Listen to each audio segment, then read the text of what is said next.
Hello guys, I just want to make a short video on this. Now this is definitely not for beginners. Like most of my videos that I posted, it's definitely not for beginners when you're looking for a step-by-step instructions. This is not it. I just want to give some tips and tricks and what that I don't see on YouTube anyways. So just keep that in mind.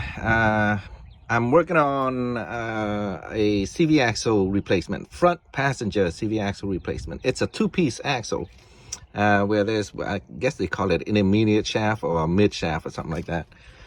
On most videos, they say to take the outer shaft out first and then the mid shaft. Well, I realize you can actually take everything out all at one time. So let me start from the inside first. So if you see the silver plate, that's actually brand new. I bought it. I bought the two-piece, brand new. I bought it the whole shaft, the mid shaft and the outer shaft.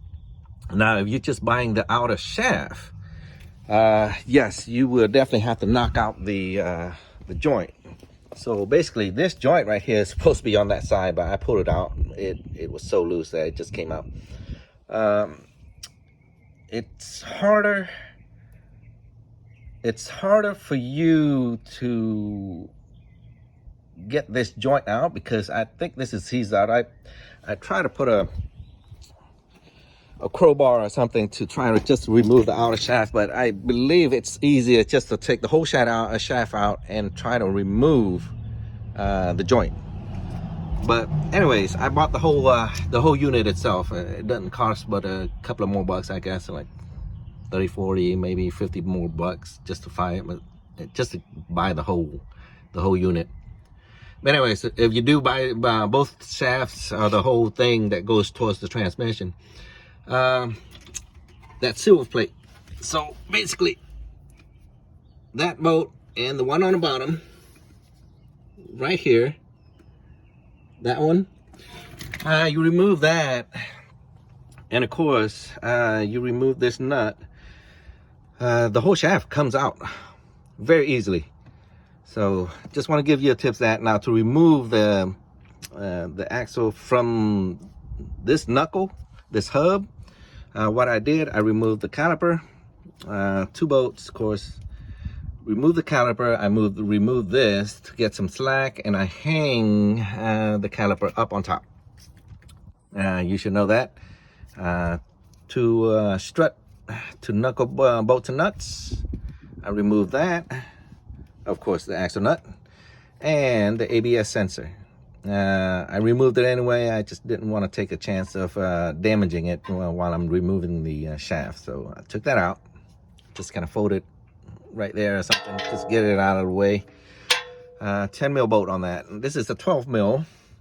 Okay, remove that. Hang the calipers. And this just kind of falls over and just push it to the side. And you can actually remove the whole axle very easily. Make sure you tap on the axle. Sometimes it gets rusted, it doesn't come off. So that, I would recommend do that first. See if you can loosen the spline from the hub. All right, now torque specs, the mid shaft, the two bolts that holds the mid shaft bracket, that's 30 pounds, 156 pounds on these two nuts and bolts for the strut to knuckle. I just kind of hand tighten that.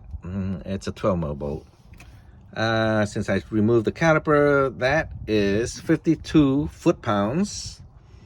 The axle nut is actually 242. So keep that in mind. Now, how I torque this to 242 foot-pounds is that I wedge this, and I would use, well, this is a 35 millimeter nut, axle nut.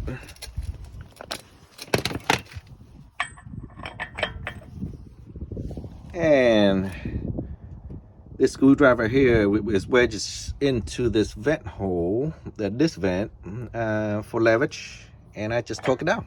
to 242. All right. Not to mention all the safety in place, jack stands, and of course the jack. I still leave it under light load as an extra precaution. Now, when you remove the axle, make sure you have a drain pan, because once you remove the axle, transmission fluid is going to come up. I also went ahead and changed the seal right there at the transmission where the axle plugs into the transmission, and usually that seal, well, since it's been so old, I might as well go ahead and change it, because this is probably the first time it ever gets changed. I don't want it to leak and I have to remove the axle again. So while you're in there, might as well change it. It's a little tricky. Look into other YouTube videos, because it's a little tricky, but it can be done. All right. Okay. Just want to give you a little quick tip on what I did there. All right, and good luck, guys. Like I said, this is definitely not for beginners, so if you're looking for step-by-step instructions, you might have to look for another video. All right. Okay, good luck.